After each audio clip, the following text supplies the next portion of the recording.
Everyone. I am Brandon Piper, the Industry Services Division Administrator for DSPS.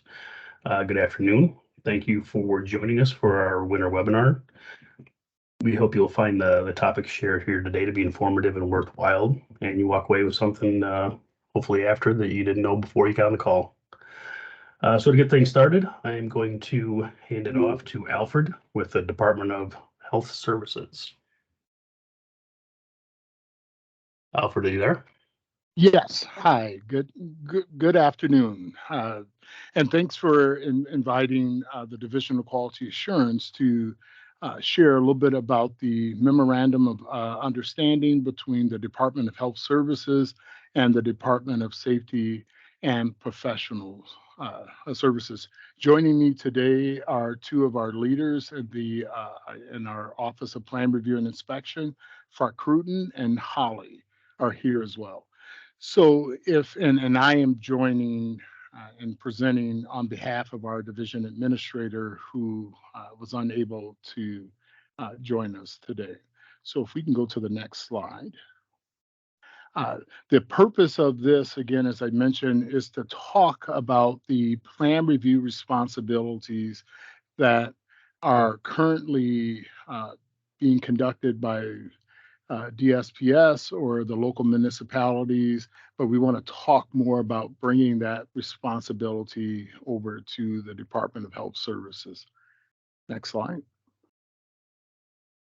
Um, our building construction plan review is conducted within, as I mentioned, the Department of Safety and Professional Services has a component for that.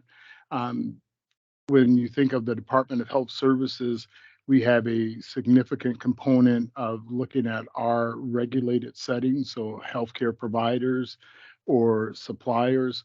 We have a plan review section, and that's led by our director, Farkruten, there. Next slide, please. So just to share a little bit about DHS 75.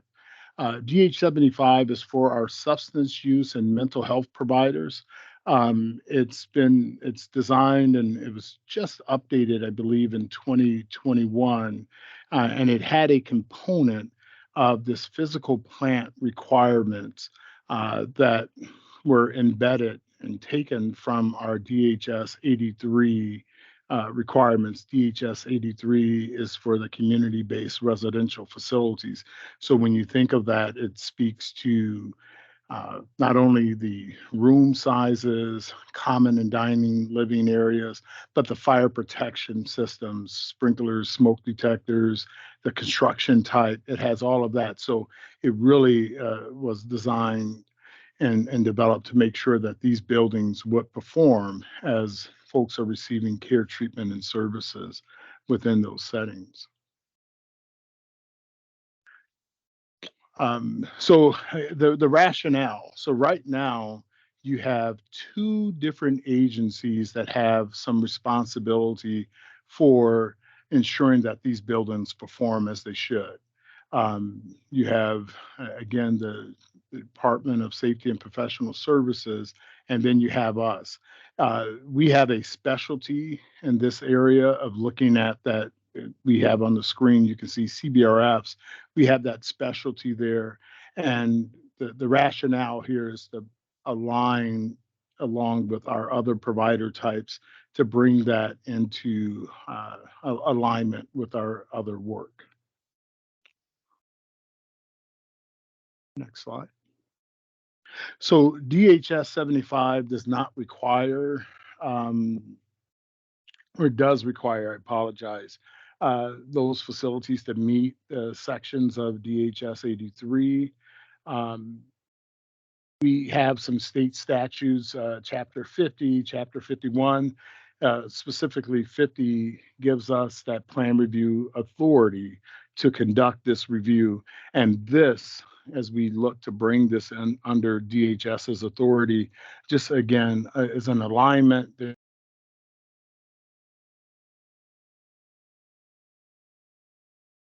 Efficient and effective review. Next slide.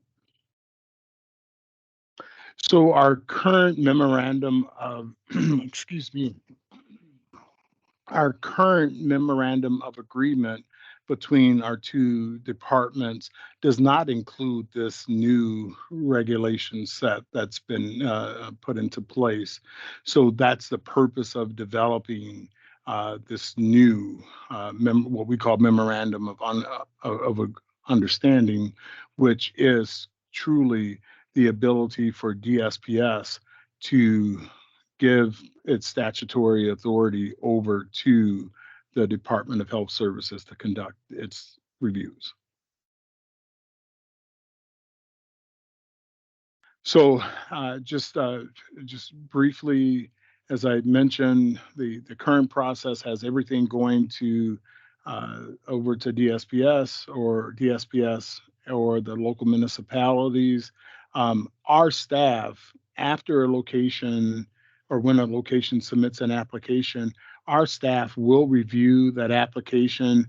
We will look for compliance for those building components, also as well as some of the program areas. Um, if a violation or a deficiency is found, we will not issue a certification until that issue is corrected. So when you think about having plan review and having Farcruton's and Holly staff intimately involved and aware of the ins and outs of this building, it positions us to be more effective and not, kind of starting over from scratch. So that's one of the rationales for this MOU. Next slide. So I mentioned decades of experience doing this work. We hire engineers and architects to conduct this work, and they're trained accordingly to apply those rules consistently across all provider types. Um, so this MOU is currently drafted, and it's going through a review process for signatures from the Department of Safety Professional Services and the Department of Health Services. Um, the next steps that we're looking to do as we get this signed, we plan to incorporate this plan review process for DHS 75 providers into our application process. So it will be, as the previous slide spoke to, a one-stop shop. Everything from the certification to the plan review all comes into one area. It allows us to maintain a level of continuity with that applicant all throughout the process through through certification, that we can continuously work with that person and get them to the point that they're ready for certification.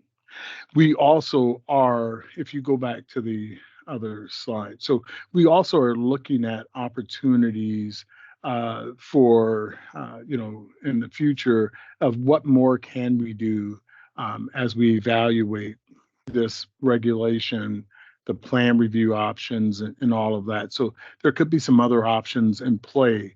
And what we anticipate as we move forward would be that if there's changes or as changes occur, we have mechanisms through the department's systems. We do forums, we do webinars, we do in-person meetings where we're talking with applicants, we're talking with existing providers, design professionals, sharing with them the processes that are either being considered, being developed, have been developed, and in one a better sense of saying it, demystifying the process. So there's not this level of mystery that you need to talk with the regulators to understand a process or understand the rules.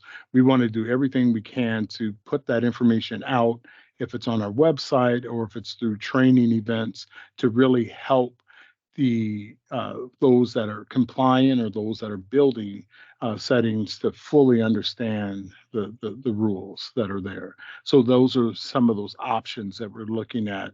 And as we look at some of those options, we'll look to engage you into conversations to help you better understand those. Next slide. So if you do have questions, our two leads for this area are Farkruden and Holly, and you see their email addresses there. If you want to talk more and learn more about our plan review process, or once this gets signed and we start to implement things, you'll see things through our listserv. But if you want to talk individually with our staff, you see Farkruden and Holly's information, and then I do see Brandon's information there from DSPS. So you see, thank you from Otis Woods, and as I'm representing as the Deputy Division Administrator, Alfred Johnson, we thank you for the opportunity to share this information with you. And if you have questions, feel free to reach directly out to us. Thank you, Alfred. Next up, we have Public Sector Safety and Lucas. Lucas, are you there? I believe that Lucas is under the weather today. I'm here. Sorry. Yeah, Tim will be presenting for us. I apologize. All right. Okay, so you can hear me? Yep, I got you, Tim. Okay, never trust the computers. So, my name is Tim Condon. I'm an occupational safety inspector with the department, and I missed some of that stuff on the first screen, but basically what my group does, we are in charge of several programs, and primary program of which is public sector occupational safety and health. Essentially, my group does OSHA compliance in the public sector. If you are a state agency, state university, public school district, city, county, village, town employee, we are under the jurisdiction of the SPS and not OSHA. Having said that, certainly OSHA's standards and rules certainly do apply to public sector, but OSHA doesn't have the jurisdiction to enforce in the public sector. So a big part of our program for occupational safety and health is injury and illness reporting. So we are on slide 2 already. Injury and illness reporting is based on, again, OSHA standards. It's adopted in SPS 332, which is Public Employee Safety and Health. And per 332-205, all public employers must complete and submit an injury and illness summary form by March 1st of each year following the previous calendar year. Even if you have no work-related injuries and illnesses, if applicable, use zeros for no cases. In that situation, you would have basically a summary full of zeros. You still would have to calculate average number of employees and total number of hours worked. Then it gives the link to our new and improved system, which isn't so new anymore. We're year 4 or 5 maybe. So ESLA stands for Electronic Safety Licensing Application, which is essentially where all of our department business is handled through that website. Whether you're doing a boiler permit or a elevator permit, injury and illness summary, registering amusement rides and ski lifts, anything and everything is done through that website.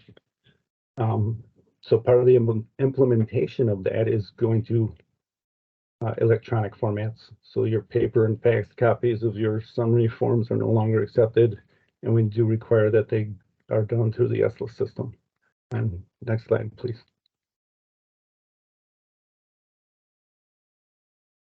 Forgot to mention, as Murphy's Law would have it, I've been really healthy for the last 2.5, 3 months.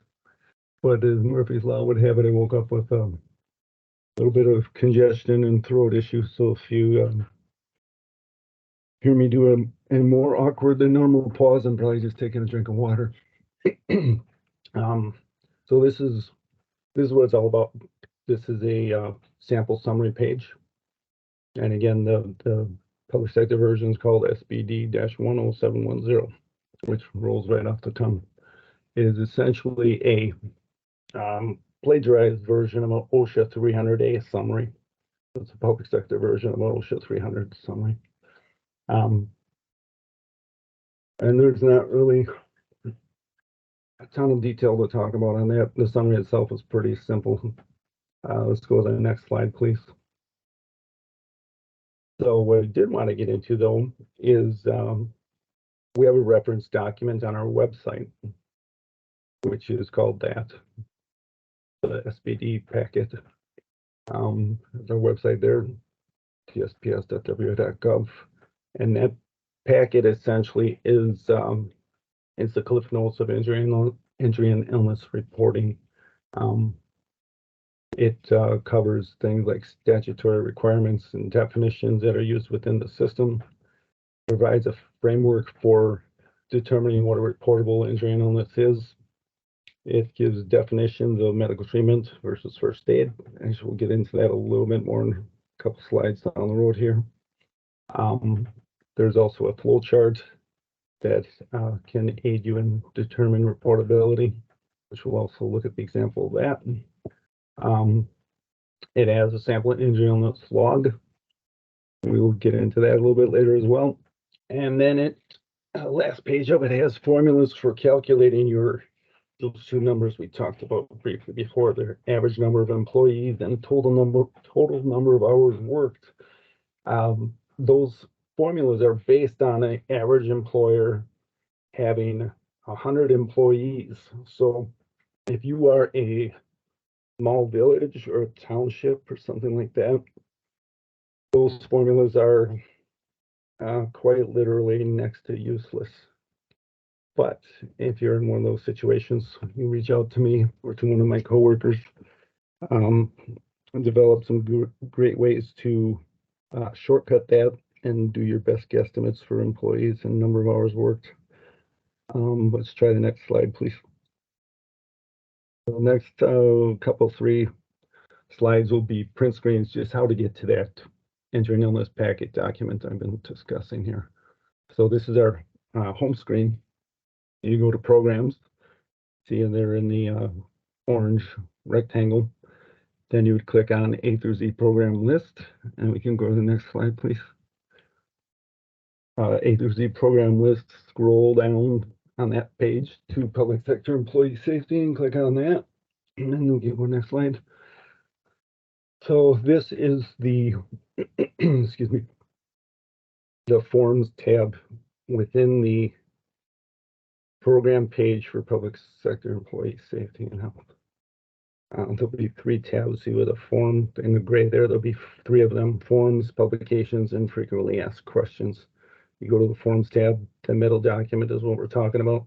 If you look at the first form, the log of work-related injuries and illnesses, that has actual a blank log, which is auto-fillable. You can print it, you can do whatever you want with it. And it's a good tool to use that initially to help you determine what needs to go from the log to the summary. So this screen we're on here is page 2 of that injury and illness packet document.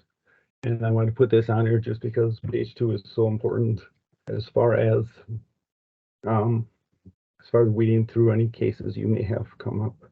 On the left column first, in the middle there, which work-related injuries and illnesses should you record? There's 5 main categories there. I won't talk about the first one because nobody's going to have that happen. But if you have a case involving loss of consciousness, a case with days away from work, a case with restricted activity or job transfer, all those scenarios are automatically reportable. And then the last heading there, medical treatment beyond first aid. There's 2 terms there: medical treatment and first aid. If you go to the right column, top, what is medical treatment? And in typical federal fashion, it defines medical treatment by giving you examples of what medical treatment is not. And then further down, you have what is first aid. Oodles of examples of what is considered to be first aid in this system. So the first aid definition in this is vastly different than, I would say, a common language definition of first aid or an everyday definition of first aid. It's very unique to injury and illness reporting. I'd say nothing about this whole process is necessarily difficult or too bad of mental gymnastics. It's all just, it's unique. It's a standalone system. It's very different than if you also have responsibilities to report for workers' compensation. Very different system than workers' comp. So just being aware of those simple facts alone would be very valuable. Let's try next slide. Next slide, please. So if we skip from that definitions page, 3 or 4 more pages in the packet, this is the engineering list flow chart we discussed before, and this can help a lot as far as just determining if something's serious enough to go on the log. And then once you put it on the log, depending which categories you do or don't check on the log, you know exactly where to put it on your summary. Let's do next slide, please. So now we're out of the packet and we're into SLA. This is your login screen in that system. If this looks familiar to you, then probably a really good chance you've been in their system before.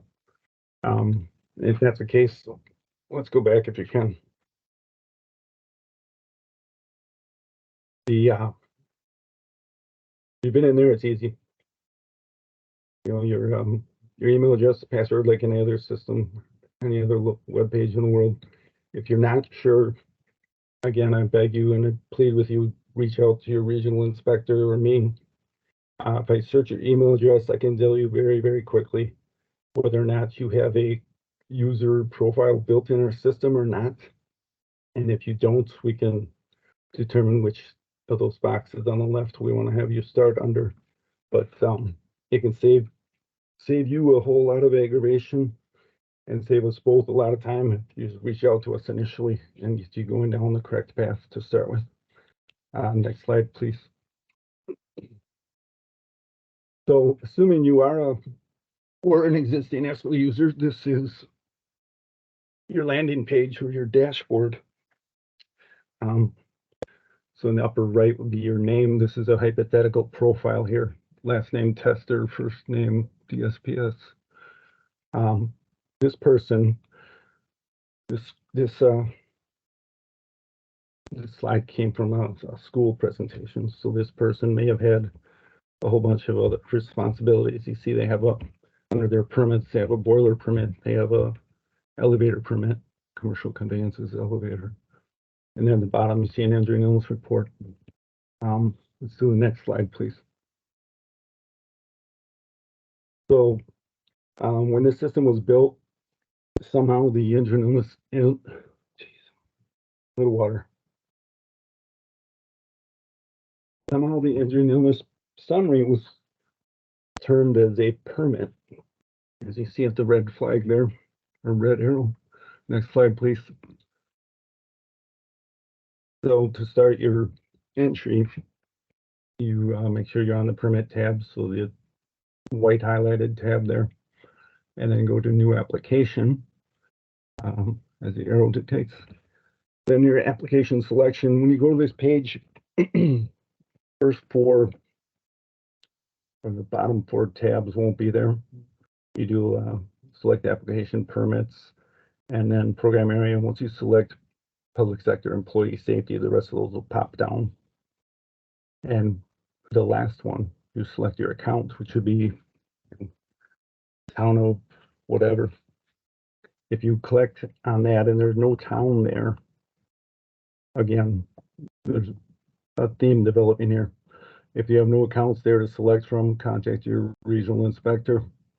We literally have to check a box on our side of the system to give you permission to do this and to make sure that you're associated to the correct municipal account or school account. So you do all those fields, do save and continue, then you'll go in and do the summary, and then the next page, next slide rather, this is assuming you entered your summary. You go to the options tab, that lower right there. And this is where you can print the summary that you've created. If you've done other ones, you would also see your history here of previous reports submitted. Let's go to the next slide, please. So, first question, can I use the same email address as a prior reporter? Yes, you can, but the system will have a little bit of a breakdown if two people try to use the exact same email address. So we'd have to clean the email address and make it fresh and clean so that you can go in and create a new contact profile and reuse that same email address. So certainly can be done, but for you to go in and do it on your side of the system, it'll be a mess. Second question, why can you not see past injury and illness reports? Excuse me. The way the system's built, you can only see reports that you were the author of. So if you are, for example, a new reporter and you have maybe next to no idea of what you're doing or would like to have some past data to go by, again, reach out to us. We can print you out 3 or 4 years of previous year's summaries, put them in a PDF, and just email them off to you very easily. And then lastly, if you're a new reporter and never been into ASLA before, as we discussed, you'll have to contact us and help you get linked up to the correct account to enter your summary under. Next slide, please. So I'm going to pause here for a moment and let you, if you are so inclined, to write down your county regional inspector. But there's 6 of us floating around the state doing the good work.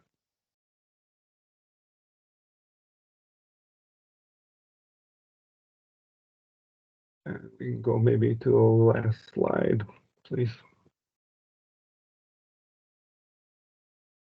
Oh, there was one more that got skipped, but okay, last thing I wanted to cover quickly was if you have specific questions on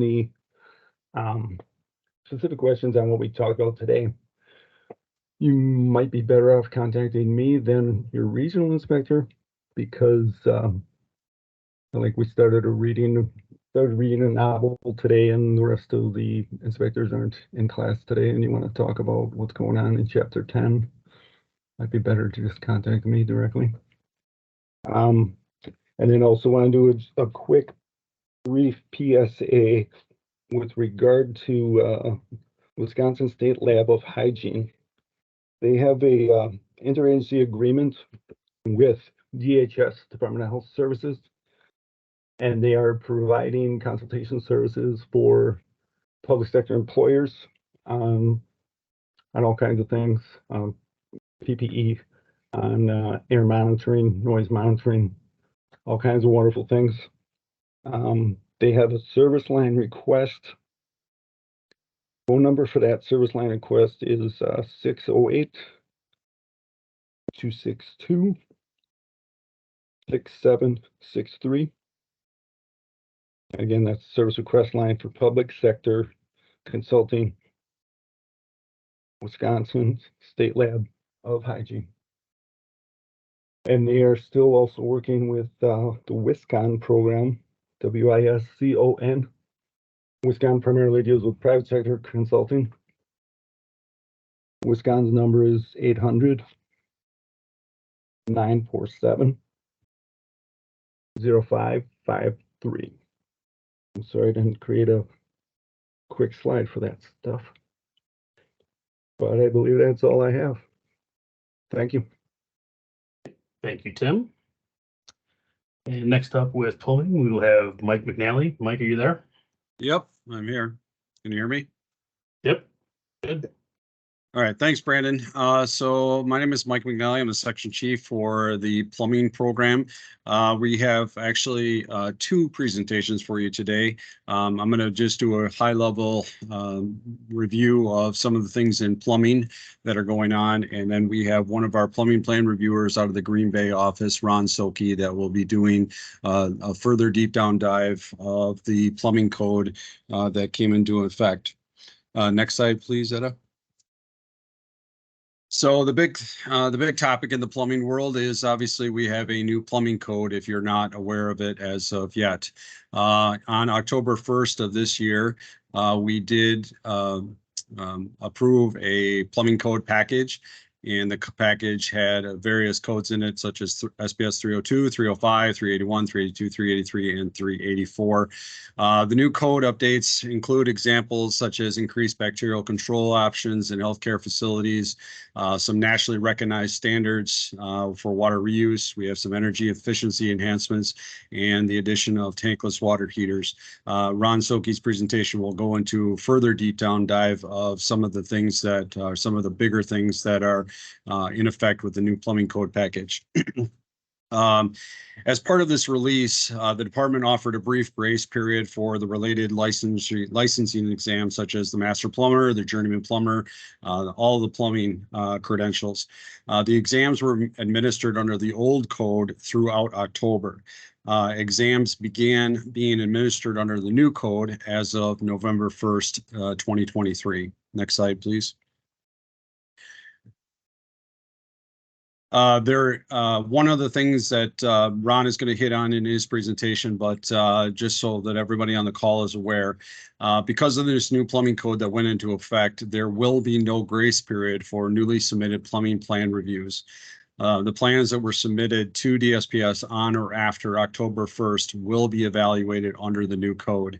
Now, there is a caveat to that, and that is that if there are plan review revisions for plans that were initially submitted before October 1st, they will be reviewed under the old code. One of the couple things that based on this new code is that we're still in the process of developing training sessions related to the new code. So check back with DSPS website, or we'll probably have some announcements in the Gov Delivery announcements, just like the one for today that got you here today. Furthermore, one of the things that we're currently working on is updating SPS 382 appendix and 384 appendix. One of the things that we didn't get a chance to get around to doing is updating a lot of the drawings and the information within those appendices that related to or reflected the new plumbing code update. We don't have a timeline as of yet, but we are currently working on it. Next slide, please. If you do have any questions about the new plumbing code, you certainly can use our tech box. The address is located right there on the screen. The tech box is monitored by all of the plumbing staff every single day. So if you do have any questions, by all means, you can certainly send your questions to that tech box, and we'll try and get a response back to you as soon as we can. If we can't get you a response, we'll at least let you know we can't get you a response for a certain period of time. Also, too, if you want to know any information about the plumbing code and everything associated with the history of how that code came into existence, you can certainly visit the Wisconsin Legislative website.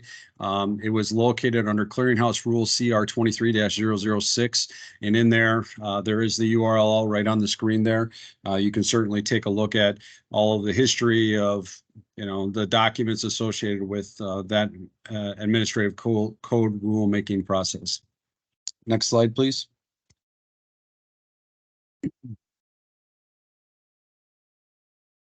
When it comes to some of the things that we're seeing on our side of the table in terms of the plan review submittals, the department wants to remind everybody, at least the designers and the master plumbers that are on the call here that are submitting plans to the state, to please make sure you review and adhere to the plumbing checklist before you're submitting your plumbing plan review applications through the ESLA portal.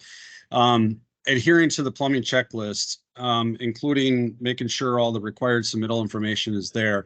It reduces the information gathering delays. It also limits the need for additional information on our side. And obviously, the biggest thing from your side of the table is it basically gets the plans back to you quicker.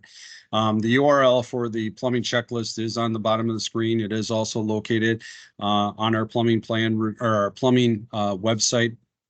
So you can certainly go and take a look at it. It's a one-stop shop. It has basically, it's a checklist of all the things you need on your plan submittal, everything from what has to be on the plans, what type of plans you have to have. Also, it has various other things that you may want, such as a permission to start, or you're doing a water demand calculator, or you have where do you put your water calculations? Everything is on that checklist, so please make sure you go to it. Next slide, please. One of the things that we've been discovering over the last several months here is that there are a lot of things that either there's mistakes in the plan submittal or there's just blatant omissions. And so we have put together a top 10 list of some of the things that we're seeing on our side.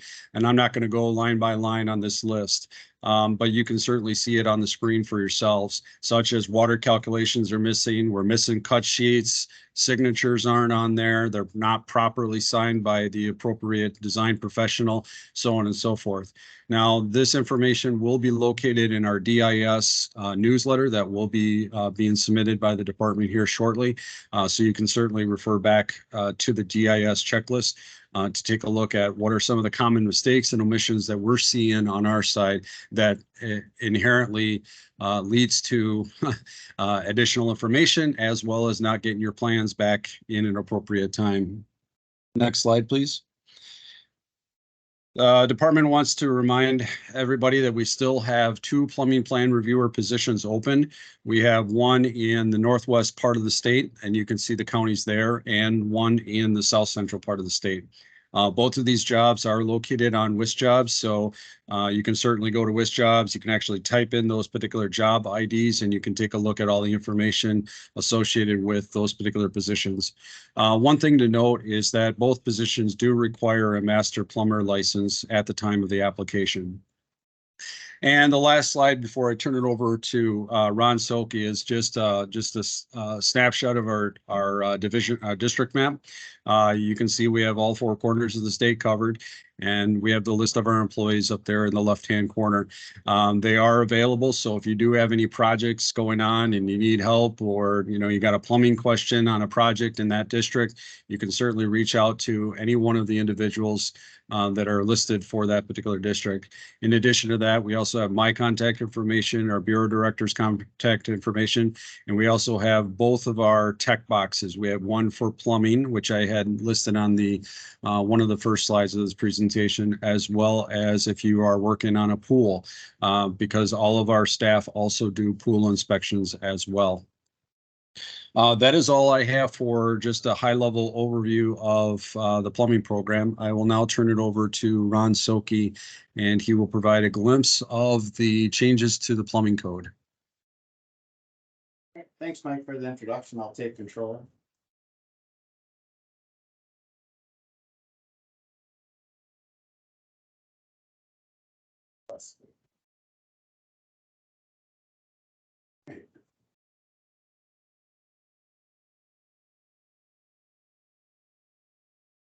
Does everybody see the first slide? I don't yet. Go a little way here.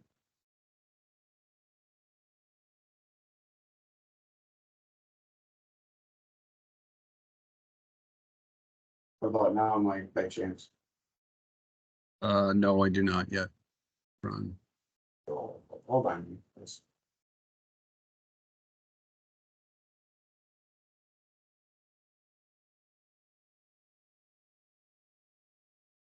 There we go. You just have to do it in. Apologize.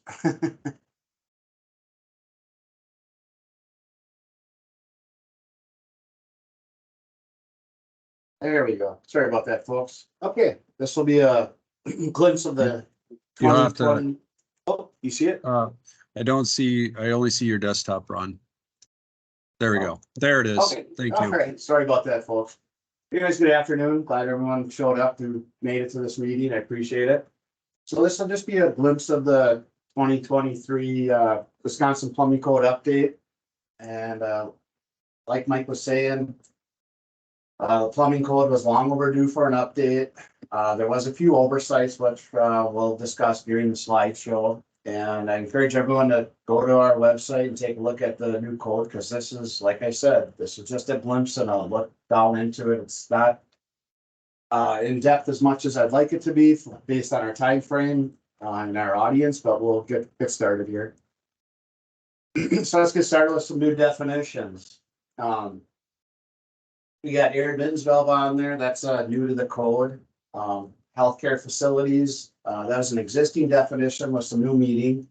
As you can see in there, hospitals, CVRFs, and nursing homes aren't listed in there anymore. We didn't forget about them. We gave them a definition of their own. We also had thermal disinfection in there. That was a definition that was created because it comes up a lot in one of our code sections, 3250 healthcare.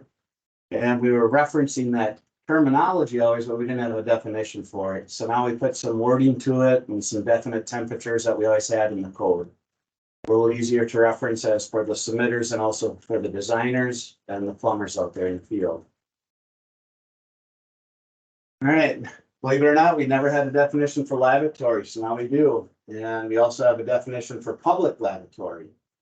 These definitions were created mostly for the new hot water maintenance in public buildings. So we're catching up to speed with the building code with these is the reason kind of driving that for us. And I'll get into that later. And here's some definition that had some changes. Healthcare facilities got condensed, like I said in a few slides back. It's more concentrated. And healthcare plumbing appliance definition. That one there was always asked out on the jobs and also in offices. Just because it's in a hospital or a healthcare facility, is it a healthcare plumbing appliance? So our products department gave some examples into the definition now of what's not regarded as a healthcare plumbing appliance. And it's just a definition that you can reference if you're in the field or even in the office working on a plan. And if you have a question, if something is a healthcare plumbing appliance, please reach out to us here at the department, and our products department can take care of that question for you. And plan review. That had some changes also. Last couple of years, everything's gone electronic and whatnot. 100%. There was COVID kind of drove some of that, but the upside to it all is we get our plans. You get your plans to us a lot quicker. We can get them back to you a lot quicker. We don't have to mess around with that snail mail and whatnot. And also additional information can be shipped around a lot easier with emails and all that good stuff. All right, as Mike touched base on this a little bit, plumbing code went into effect October 1st. And we were discussing that prior plans approved prior to October 1 for revisions. One example is if you prefer the new code for your building that you had approved already, let's say something on the water distribution system, because of more flexibility in the new code. You sure can change that, but not with a revision. That would be a new submittal to the department. So you can still resubmit an existing one, but it'd have to be submitted as a brand new submittal. Okay, 3 through 20, new requirements. Big question out there in the public, was the fixture count going to change? It didn't, still at 16. We've got some footnotes on here that are new to us. A few other categories added to the tables. Footnotes on here that I'd like to point out is footnote D, excluding 1 and 2 family dwellings under the MPP. There's a little confusion there at times out in the field if that needs to come into us or not in a residential setting. It doesn't. Another footnote on there I'd like to point out is footnote C. That's right. We got delegated agents. If they're authorized by the department, they're now permitted to review healthcare facilities. So that's kind of a new one out there. We've had some questions here at the department on it already. So My guess is in the next year, there's probably gonna be some agents doing those reviews for us. And sanitary drain system sizing changes. This one has come up a little bit. We got the reason for doing this is the low flow fixtures. The wording should be approved by the department under an alternate standard. I know a few situations that's come up already, at a couple of my agents in my area. This doesn't mean if installation is going in and the installer says, hey, I got a low flow water closet or a low flow toilet, and I'm gonna devalue that. Well, we need some third party testing on that, and it needs to be approved by the department before that can be sized in a different fashion than what is in the code book currently. But the option is there now in the language. Here, this year pictured is an elevator threshold. This is the new term on one of our tables. This again was driven by the building industry, but landed up into the plumbers. We have to create a code to accommodate that. This is a drain that receives water from a sprinkler system only. Typically seen in high rises is where it's required. And it's at the elevators that are for the hoistways for emergency. So it's not necessarily at every elevator, but it's at the one that's dedicated for emergency use. The reason for this drain is if there was a fire and the sprinkler heads were dispersing water, something's there to receive that water so that that hoistway can still operate so people can be evacuated from that building safely. So we had to get that into our code and language and whatnot. All right, mass rating toilet systems. New add to the code. We got it on there. So back in the day, we used to have alternate approvals for these, and now they're in the code book as long as they're meeting that ASME standard and CSA standard. This gives a little more freedom to the plumber out in the field if he's working on a situation where he wants to install one of these. Doesn't have to go through the alternate approval or a petition for variance. As long as your product's meeting these standards, then it's installed per the code, which I'm not going to go over some of the stipulations and requirements that are in the code. But if it's met by that, have a good day, go about your business and keep moving with your project. All right, where floor drains are required. Now that top note there I got on this sheet here on this slide. Once again, footnotes, very important. See footnote, it references back to that SPS 390.19, which is our public swimming pool code. So that code interacts with ours because it requires floor drains in certain areas of that pool area. Also here as plumbing inspectors, we also do the public swimming pool inspections, and a few times throughout the year across the state, we'll come across an inspection where the floors are poured in those locker rooms. No floor drains are around to be found, and it gets costly for the contractors. We're hoping by adding this note in there that plumbers are aware of it and the designers are, so this can get caught in the future before construction proceeds without those floor drains. All right, this is a pretty small change. We wanted to get the dates changed. We wanted to add some to it. So instead of summer use to winter, we got November 15th to March 15th. It's just a black and white now. We got a date for it to stop and a date for it to start. So hopefully this makes a little more clarification for the inspectors and also the plumbers out there. Vacuum collection systems. Here's another item that no longer requires an alternate approval. These systems, and if you're on the call, you're not sure what exactly this is. It's a system that collects water and will draw it to the sanitary drain system through that vacuum system. You'll see a lot of these in grocery stores under the coolers and the freezers. It catches the condensation for it.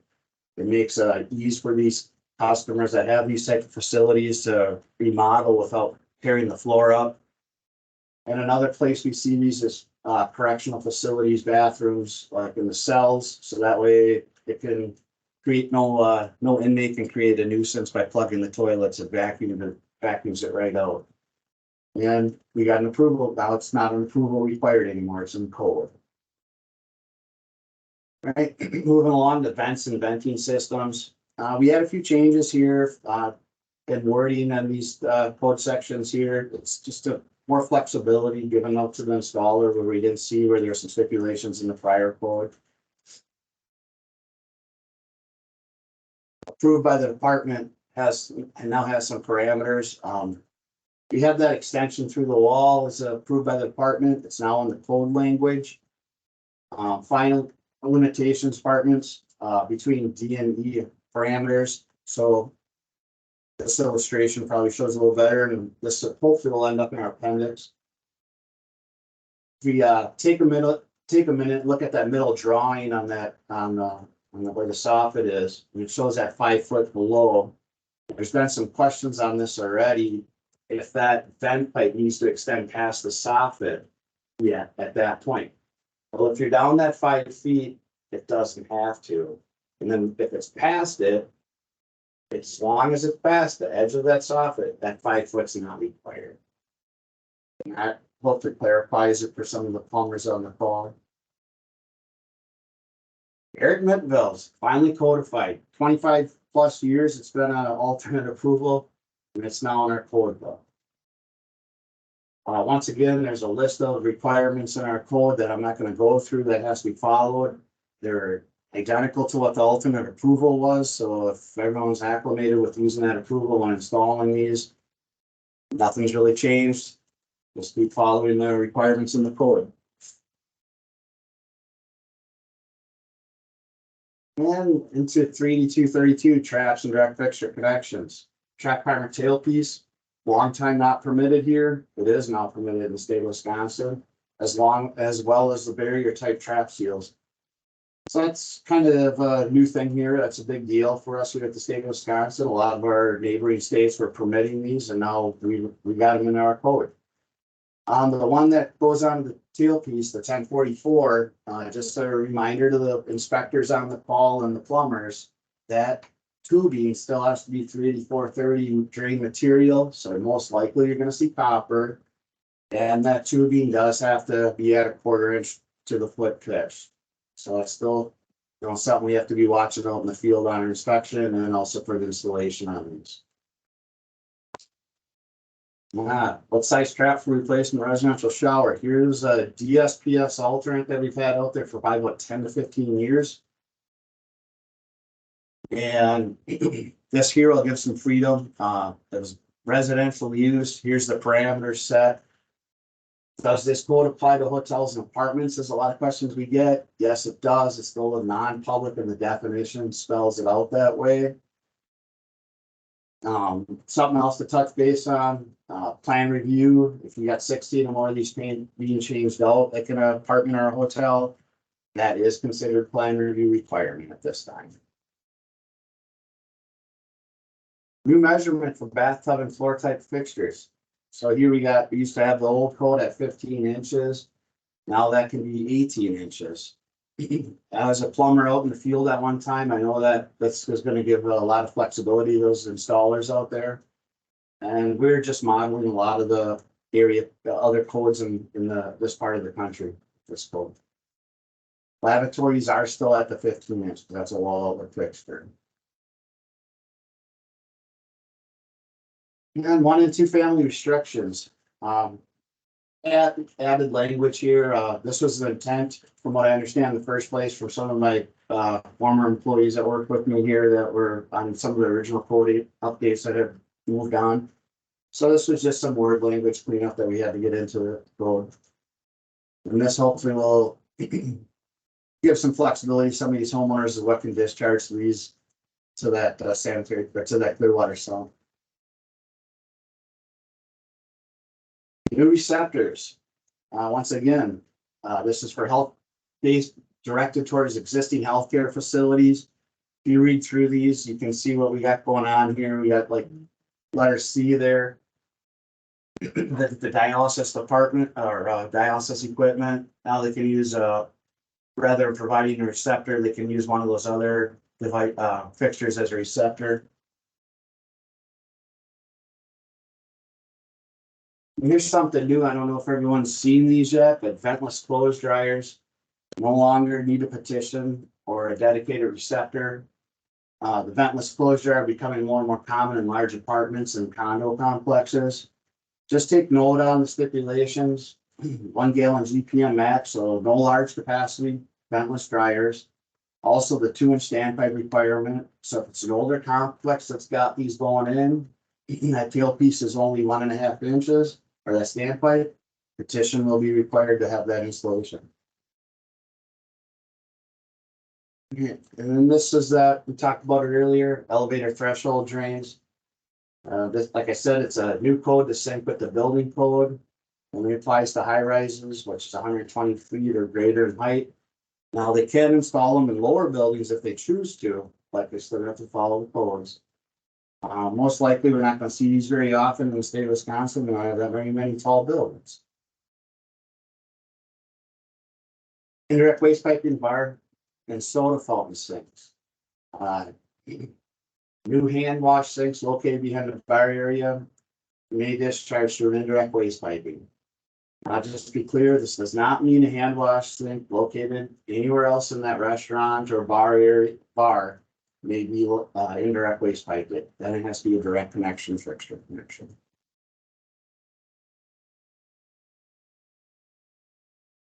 Yeah, wastewater treatment, 3234. We added some language that underlined there. New language added to find the maintenance cycle. This was an issue, I think, for a lot of our agents.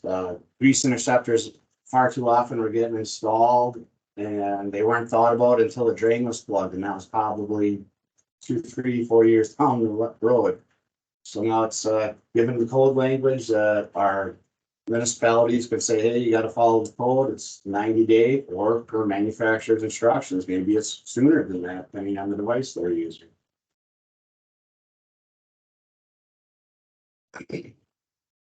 And grease interceptors on private onsite, exterior was removed. So if they have a facility that's on a pout system and maybe it's not a, they don't have a lot of greasy waste, so they can accommodate treating that waste with an interior grease interceptor, add at it as long as it's, sufficient capacity. And that should definitely be a money saver for a lot of people out there. Who can require a treatment device? So not only the department, now the local authority can require it. This is a good thing. Local needs to be able to protect their sanitary municipal systems. Years past, before this, a lot of times the department would have to get drawn into it and take a couple extra steps just for that local agency to get their, someone to comply with the code. So hopefully this will speed things along for those cities out there to keep things, cleaned up. All right, 3235 cleanouts. Language changed to match on the stacks and stuff. We took out the 28-inch minimum off the floor. So 60 inches is the only measurement we're looking for at the highest. We added the replacement repair to a non-public 6-inch sanitary sewer, maybe served by 4-inch extension. That's modeling the international code. I don't have any in my area that I'm aware of, but I know there's parts of the state that have 6-inch sanitary laterals out there.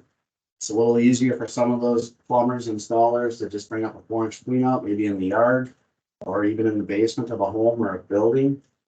So we added that language to that. Otherwise, in the past, that was a petition that we were dealing with here. All right, new code language is created to give parameters for accessibility and clean out underground retention tanks. As you can see in the photo, it's not real clear, but a lot of these tanks are installed under large building sites where there's a lot of asphalt and parking, where they have to get the detention to detain that stormwater for a little while to let it out to the municipality slowly. We're getting installed without the manholes required, so we added some parameters for that. It's another device that we got in there. That was a alternate approval in the past. No one's ever seen one. I'm sure it's on the call necessarily. Maybe a few of you have. Basically, it's a device to gather garbage from preventing large debris entering the storm drain system. This would be in a parking lot, large sites like amusement parks, stadiums, sporting events, anywhere where there's entertainment, possibly state fair area. So it grabs all the paper cups and plates and anything else that's going down to the drain system. We had some roof drain changes, that's for sure. We had some additions to it. Code now has an ASME standard for general roof drains. Really didn't change much to the prior code. Secondary roof drains parameters, that we got added in there. So that's something to read into. And also we have some new roof drain systems. This is one of them. Siphonic roof drains was a alternate in the past.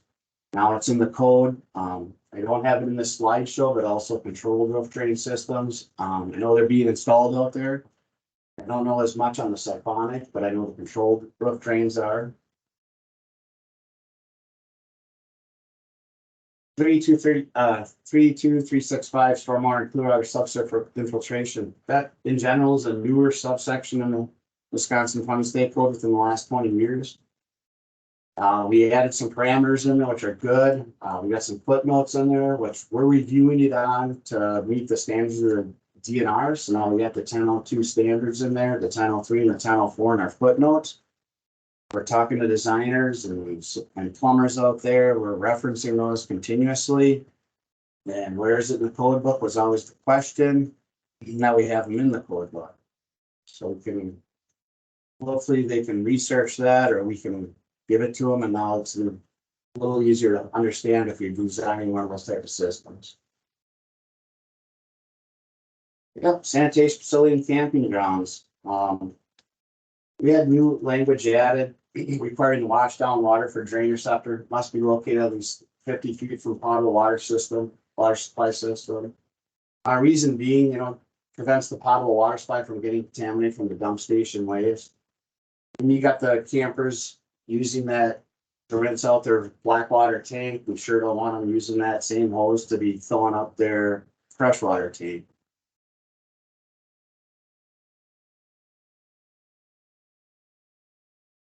All right, water supply systems. Sinks used for building maintenance in a public building has now been added that require hot water. I haven't ran across this, but I'm guessing we had the problem in the state somewhere along the line. So now we have code language that's requiring that. Mike touched base on this before, tankless water heater size requirements. So we have all those requirements and parameters to follow inside the code book now, so it's not something that you have to find on our website as an alternate. New temperature maintenance requirements. The underlying word there, except as provided, is huge right now. That's going to get into public buildings. So this is where we had that new language definition added, public lavatory. So public lavatories have to have maintenance done under one or two methods. Either it's going to be the length method or the volume method. I'm going to say the term once. We're trying to keep up with the IECC, which the building code adopted some years back. We created it into our plumbing code. Got a little more flexibility than what the IECC requirements were. For example, if some of you on the call are familiar with the length method is what we were enforcing prior to October 1st, it was you had to have a lavatory in a public lavatory in a bathroom.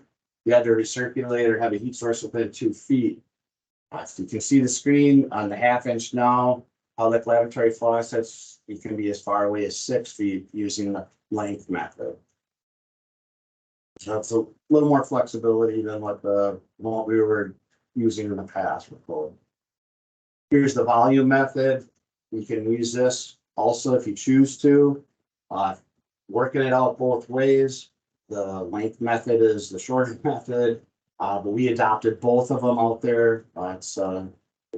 These are used in other states, so we're picking up these measurements and the volume and all that. We're using these from other states. Here's a new alternate for water heater sizing. Not tankless, just water heater sizing in general. Water size changes. This is similar to that 3230 code section I was talking about at the beginning of this presentation, about drain sizing with low flow fixtures.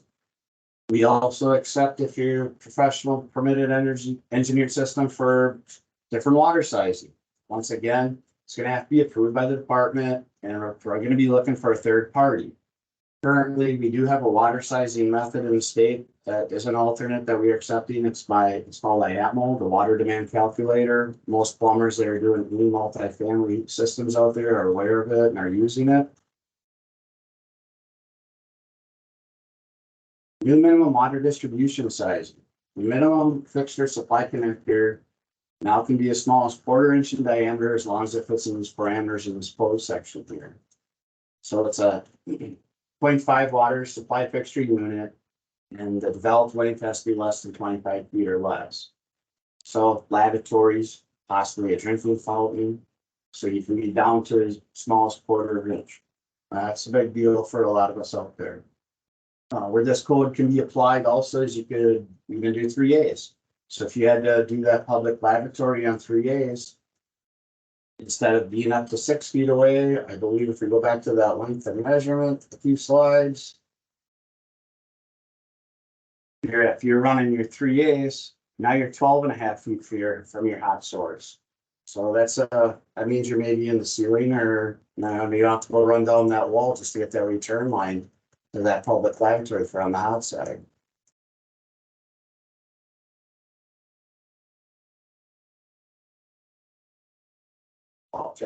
And water storage tank requirements. We're starting to see some of these come up. The lot of requirements on proper installation. Typically where you're gonna see these for production needs a lot of water. The well or municipal system can't keep up. Maybe a cheese factory where they've got a lot of washing at one time, or for production. We did start seeing it come to an issue in the state, so we got it into the code. 3241 cross control connection. Cross connection may not be considered to exist at a hose thread outlet installed for the sole purpose of any of the following. So we got our connecting individual type automatic clothes washer or dryer, and also connecting individual portable dialysis machines when enclosed in a lockable box. The inspectors and the plumbers on the call are probably going to tune in most of that washer and dryer one, because that did require a low hazard in the past and it no longer does. Take a note though, a separate control valve is still required for that water supply to that fixture. All right, 3250 healthcare and related facilities. We had a lot of changes in here.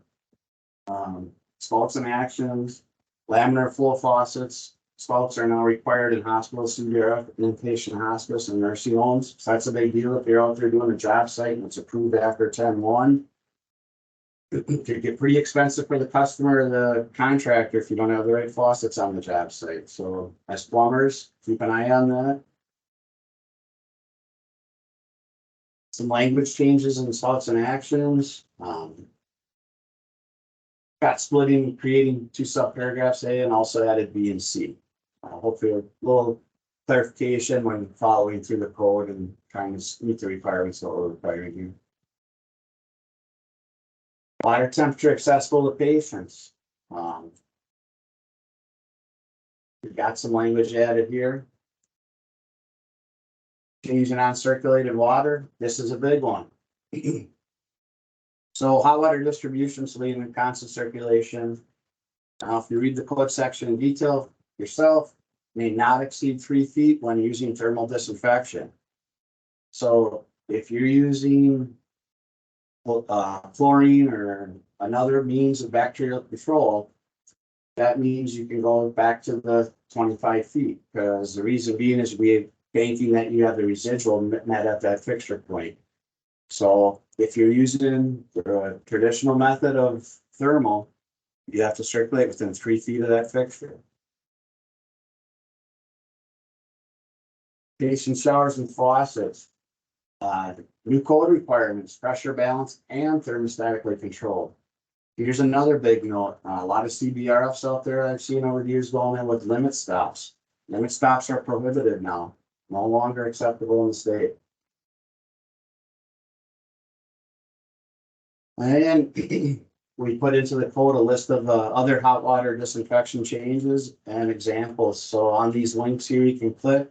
They'll take you to the guidance documents that are on the website for proper installation and design. Added in there other acceptable methods. We got those 3 listed on our website and in the code. We have the 4th as thermal, the original traditional one. Maybe there's another one out there we don't know about. So if there does come along, you can either do individual site approval or statewide. Water distribution system labeling. This was requested by some of the agents in the state. That hot water distribution system, when they're using one of those methods, either thermal or an injection system, now it needs to be labeled on that door, labeled inside that mechanical room. These systems can change quickly without even being aware of it. The inspector needs that labeling. The customer should have that knowledge also. Here's something that we drafted in from the CDC requirement. Facilities exceeding 250 occupants shall have a water management plan.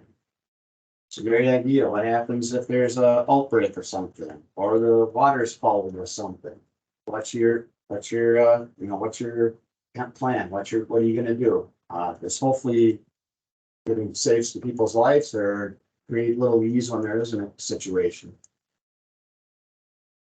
Another big one, expansion tank requirements for hospitals, CVRs, and inpatients. I've got 3 little pictures here of expansion tanks. And only one of them is acceptable now in healthcare, and that's the flow through one. So there's the code section, and this one, I'm sure the plumbers are gonna wanna write this one down because your old traditional ones are no longer acceptable. You have to use that flow through line. 3251, manufactured home and manufactured communities. South and one of my other past coworkers worked on this one. Added a code section, so we don't have dead ends sitting in these facilities. Illustration I put on there, you can see the roads going in. Typically, you could possibly have where the private water main goes in and dead ends. Now we got some code language on either flushing it or try to do some loops in there so you keep it flushed out. And believe it or not, we had a code addition or change on 3260 pipe hanger supports. This one's a really nice one. The max horizontal spacing for PVC vent piping is 5 feet now instead of 4 feet. There's a type of roofing system out there that's used in the commercial industry that 4 foot would always get you caught up. You'd have to run an extra hanger. And a lot of times we'd see it as a petition here at the department. ADS piping was not listed in the code book. As an inspector for the state, I don't think anyone would have an issue with ADS following this code requirement also because the weight of that pipe is less than PVC. Plumbing treatment standards. Yep, non-potable water treatment devices and systems. Water reuse is becoming more and more popular, especially with the car wash industry, and we're seeing a lot of those go up right now in our areas. Also have seen where the stormwater was treated for testing of various equipment and at the manufacturing level. So now we got a code section. If you're doing a water reuse, here we got some guidelines for you to follow.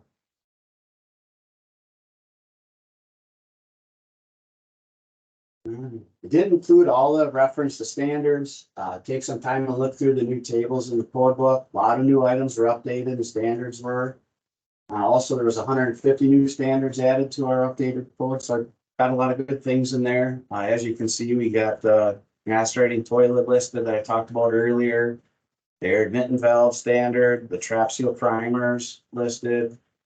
So there's a lot of good things that we got up to date, and it was a long time coming to get this code to where it's at.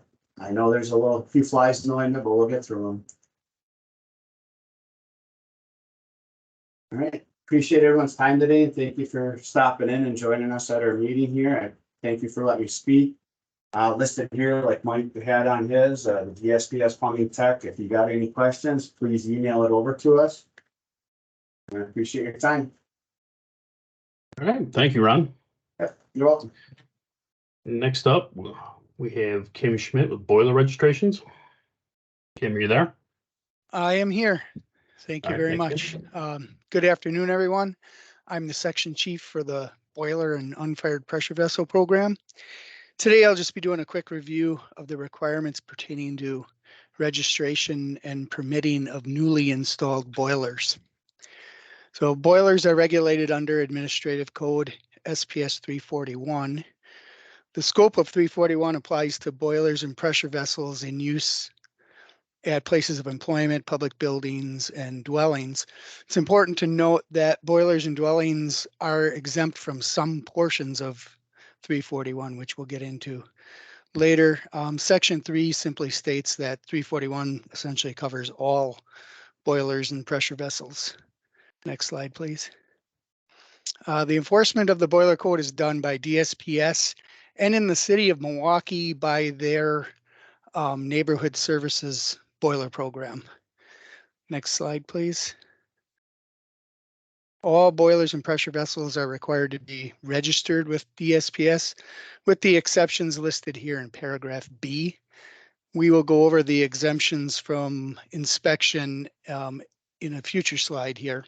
The key point on here is that the installing contractor is the responsible person for registering newly installed boilers and pressure vessels. So just to make that clear that the installing contractor is the one who needs to complete the form and get it registered with the state. Next slide, please. All documents related to the boiler program can be found at dsps.wi.gov,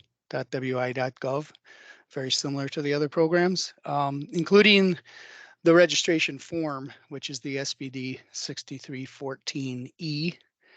That includes directions for the installer, the owner, and for the inspector.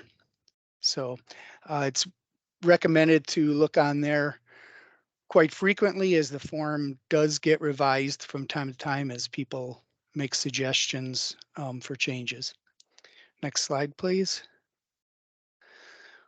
Qualified inspectors of boilers and pressure vessels include inspectors who work for insurance companies, our DSPS inspectors, inspectors from Daymark Quality, who is our third-party contracted agency through the state. And then also the city of Milwaukee has commissioned inspectors as well. All newly installed boilers and pressure vessels are required to be registered and inspected before being placed into operation. Obviously, we understand that when a boiler is replaced in the middle of winter, it may be necessary to put it into use prior to inspection. In those instances, we ask that the installer notify the department and we can get the inspection scheduled as soon as practical. Next slide, please. So here are the exemptions listed in 341.18. This does not make these items exempt from other areas of the code, just from the 3-year periodic inspection and the permit to operate requirements. As you can see, some items exempt installations and dwellings. There are other exemptions for objects in federal buildings, for water heaters, vessels used in agriculture, and several other exemptions based on size and pressure. This does not preclude the local municipality from creating their own requirements, as well as the city of Milwaukee does have some requirements based around water heaters. If there are any questions, the inspector at that first inspection will be able to determine if the vessel is exempt from periodic inspection, and they will note it on their report to us so that the object can be marked as exempt in our system, and then it doesn't come up for reinspection. Next slide, please. Again, at dsps.wi.gov is the inspection district map.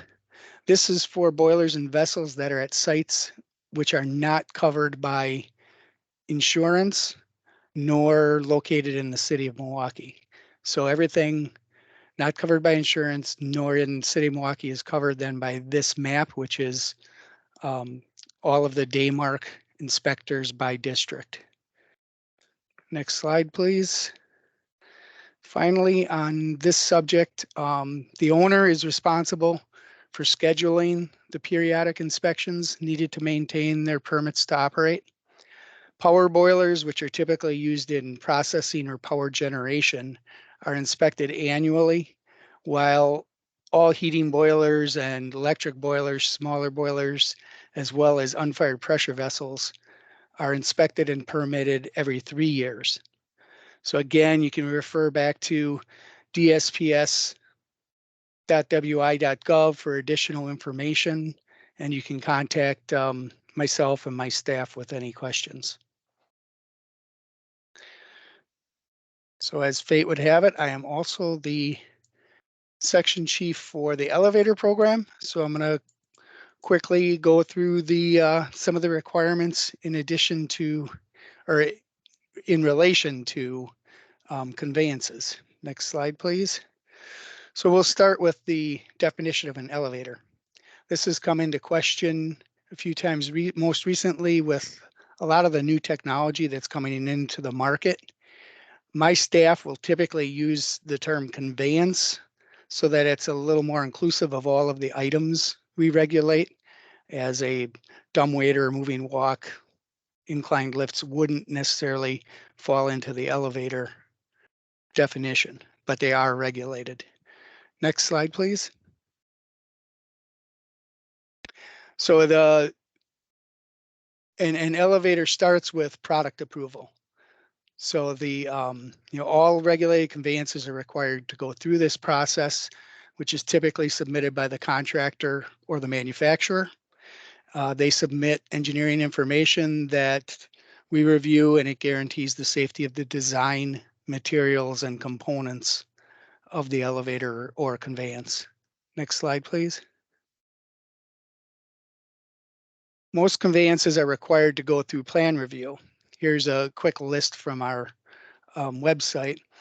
In this process, our staff engineer verifies that approved products are being installed, and then he reviews the building and elevator plans to ensure compliance with all of the necessary codes. One point of confusion is in residential units where stairway chair lifts, inclined and vertical platform lifts do not require plan review. However, plan review is required for those same objects if they are installed in a church, an apartment building, or other public places. So that's something that trips people up that we need to keep in mind. Upon successful plan review, a conditional letter of approval is provided to the installer, owner, and inspector. This is the approval to begin installation of the conveyance. Again, construction is not to be started prior to having that approval letter in hand. This does not include the elevator shaft, which is typically very early in the building process and therefore is allowed to be constructed prior. So the shaft isn't considered part of the conveyance, but anything else does become part of it. So you have to wait for that approval letter. Next slide, please. Inspection is required on all new installations before the conveyance may be turned over for use. Again, here the key is before it gets turned over. So everything required, all of them required to be inspected at installation. With the exception of stair chairs, all conveyances in commercial buildings are inspected and permitted annually. So every year. Stair chairs are on a 3-year cycle. And don't confuse that with any conveyances in a residence.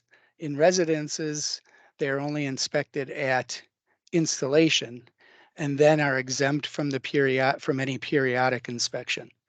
Homeowners have and can call the department or a third-party inspector if they would like to have an inspection done during the sale of a property or for other safety concerns. Last slide, please. So the items that seem to be currently confusing to installers, owners, other inspectors, municipal inspectors are the residential inclined lifts, which are trams that usually go from the house down to the lake.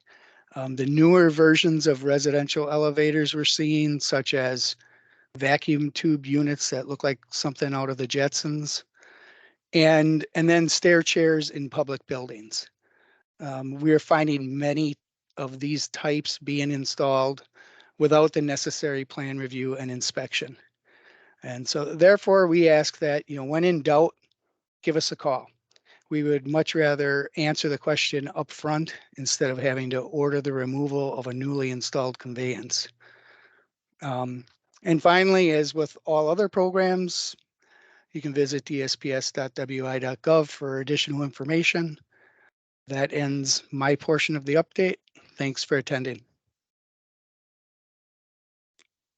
Thank you, Kim. Next up to discuss POUTS, I believe we have Matt. Matt, are you there? Yes, I am. All right. All right. So for POUTS here, April Hammond, she's, I believe, out on vacation right now. So I'll be doing a presentation, bringing you up to speed on a couple items in the POUTS program. Next slide. Just wanted to bring up our continuing education. POUTS program is putting forth quite a bit of outreach to do a lot of training. Other things that we're doing is we're working cooperatively with outside agencies, some professional groups, our counties and credentialed individuals that we regulate. So we're doing quite a bit of that kind of continuing education. But one of the things I wanted to draw everybody's attention to is that we have a specific, similar to what's going on here instead of division-wide, is just for the POUTS program, we do have an online training every second Tuesday of the month. So we just completed our one for December yesterday.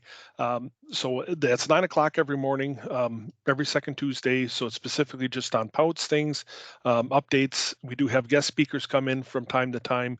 Yesterday, we had a person from the Natural Resource Conservation Service come in, talk to us about the soil survey and its uses and those kind of things. So everything from updates to outside speakers, all related to the POUTS program. If you're interested in POUTS specifically, you can get to the DSPS website under the POUTS section, and there is a sign up on there so we can get you a link to attend those online meetings. But just wanted to bring that to everybody's attention that we do have ongoing monthly POUTS education. Next slide. If you can't attend the session when it's live, don't despair. We are also putting our continuing education information on the DSPS POUTS channel. You can find a link to that again on the website. Otherwise, you can go to the YouTube channel or YouTube itself and then search for the DSPS channel, and you can find that the links to our videos on there. We will also be putting on some additional content as we do some other training, maybe some other things on there, some training videos, things like that. So be aware that we also have the YouTube channel if you can't attend our session live. Next slide.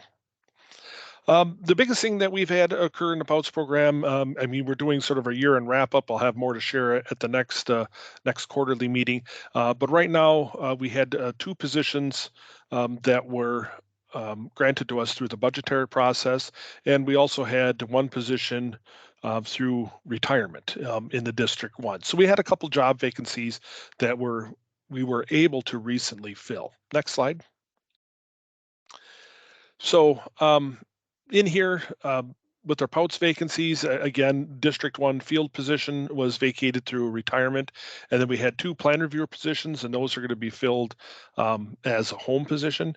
If you could click the next slide, I think it's got a little animation here. So the first person that we filled, or one of the 3 people that we filled that position with, is the District 1 field position, Jeff Brubaker.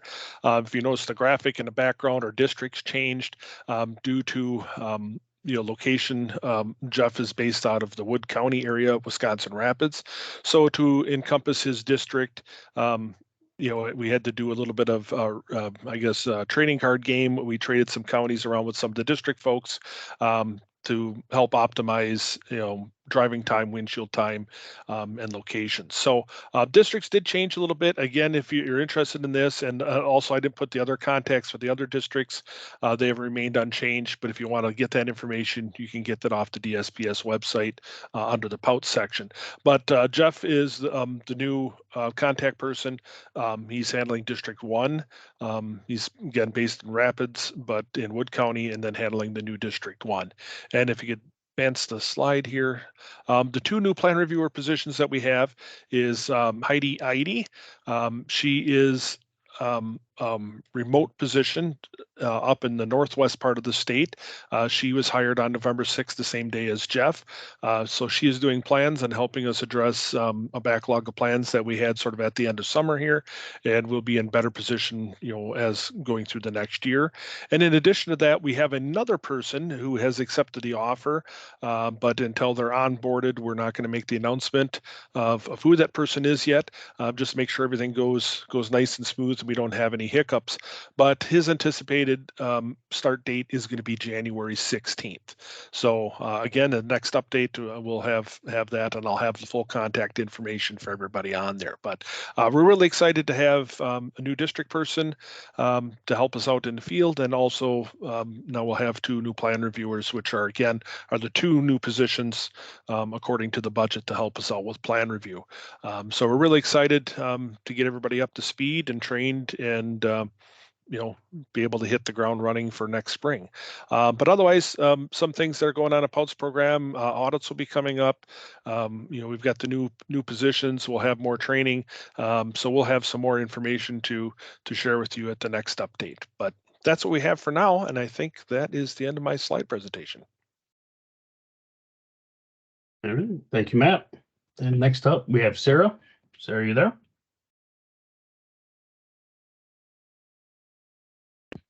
Yes, I am, Brandon. Just having a little technical difficulty with the microphone there. Everybody can hear me okay? Yep, we got you. Okay, great. My name is Sarah Brown, and I am with the Fire Prevention, Safety, and Health Program. I am the Operations Program Associate here, filling in for April. She's off on the beach in Hawaii, which I am very jealous of. Okay, and next slide. So the first thing I'm going to talk about today is the 2% fire due self-certification, which is going to open again on January 1st, 2024. We open every year, same time. We go until March 31st at midnight. And this is the opportunity for the fire chiefs and the municipality clerks to log in and tell us if they are doing their job, showing up to fires, doing their fire inspections, doing their public education, things like that. The week of 12/4, which was last week, I was doing more updating of the chief and the clerk contacts, making sure the emails are correct, making sure we don't have any what I like to call fake emails in ISLA, or what happens is when a new clerk or a new chief lets me know that they are no longer a chief or no longer a clerk, we will change their email a little bit. So that gives us a little bit of heads up that we need to get the new person in there and registered. This week, we are sending out reminders to all the chiefs and the clerks to remind them that fire dues is coming up, and to be on the lookout and ready to get their certifications done. Last year, we had out of 801 chiefs, we had 6 of them that did not complete the certification, which is outstanding. And out of the clerks, we have about 1,849 clerks, and out of that, we had 3 that didn't complete it. So that was really great. We did have 22 municipalities that were not paid their fire dues money last year for one reason or another.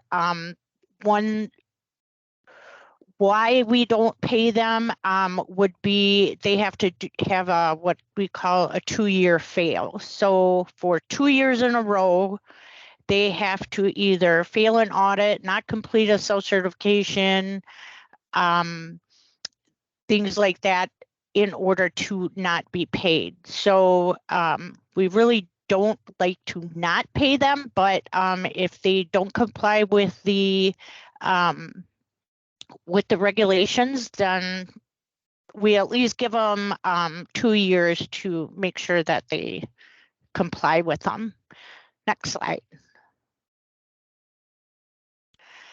And then on to NFIRS. So NFIRS is a National Fire Incident Reporting System. If you don't know what that is, this is where all of our fire departments in Wisconsin report all of their fire and emergency incidents that they go on. And this goes right to the federal level. So new this October, NFIRS changed their login procedure, which they changed it to include a security code authenticator. Now every time you log in, you are emailed a security code, and then you have to enter that security code before they will let you into NFIRS. They do not want any NFIRS account sharing, so that means that no one basically can share an account because you've got that security code come into your email. Let's see. We just finished up some NFIRS support training for 2023. That was held just last week on the 7th. In that call, we did coding mutual aid situations, which was very, very informative. Basically, what they were training us on was how to decide when is a mutual aid and when is it an auto aid. Then NERIS, we got a NERIS webinar coming up tomorrow, which I'm very, very excited about. They are going to explain to us what the new framework with the new NERIS program is, and NERIS is going to be the new NFIRS. So, and this is supposed to be all of the emergency responses. So it'll be like EMS and first responders and fire departments and that kind of thing will be reporting to one federal agency. We are going to be hearing directly from project staff on the benefits of the system and basically what to expect. What is it going to offer to all these emergency agencies? They are also going to have a question and answer session, which will be great. When they sent out the invite, we got to send in a few questions, and hopefully, ours, they'll get picked, and they'll be able to answer that for us. Another new thing that's coming to NFIRS is rules of behavior and profile changes. They're looking at that to be implemented in January of 2024. So within the next few weeks, NFIRS is going to be implementing two more security updates. So rules of behavior is basically you will get a a warning that'll come up or a pop-up that'll come up that asks you if you agree with their policies, and you have to click the agree button. We see that a lot in other things that we do, you know, not just in NFIRS, but in other, when you're going on somebody else's website. The user profiles, that they have decided that it's going to be one user per email per fire department. So what that means is if you are a fire chief and you are in charge of 2 different fire departments, when you made your account in NFIRS, you only used one email, and that you have both those accounts associated with that one email. They're not going to do that anymore. You're going to have 2 emails, so an email per fire department. So that'll be interesting. I just went through today actually and got a list of all of the fire chiefs that have multiple fire departments, and we had roughly 7 or 8 of them, and almost all of them have contacted me already, and we've got them, you know, switched up so that they have an email for each fire department. You could go next, Etta. And finally, Wisconsin burning. I'm in the finishing stages of getting the Wisconsin burning report done. This is a report that I put together annually, tells about the fire problem that we have here in Wisconsin. And so that should be out by the end of the year.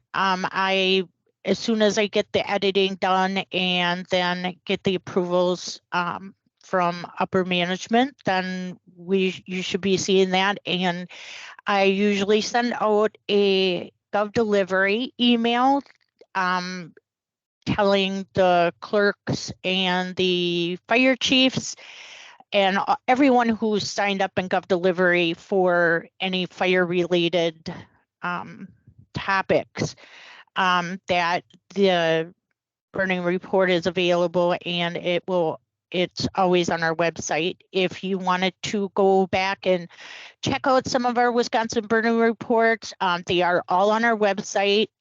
If you go to, when you go to the dsps.wi.gov and you go to programs, you would just go to the fire prevention, safety and health program. And on our page, then you would go down to the Wisconsin burning tab, and that will have every Wisconsin burning that I have put together since I've been here for about 7 years now. That's all I have for today. So thank you very much for taking the time to let me speak, and I hope you all have a great holiday. Thank you, Sarah. And thank you all for joining us for our winter webinar. Again, I hope you found the information worthwhile. As we usually do, we will have a link to the recording to this webinar in our winter divisional newsletter, which will come out this Friday, the 15th, via email. And you'll also be able to get a hold of this webinar on our Wisconsin Department of Safety and Professional Services YouTube channel. So either one of those are down, please give us a holler and let us know, and we'll correct that. Otherwise, thank you again. I hope everybody has a safe and happy holidays. We'll talk to you soon.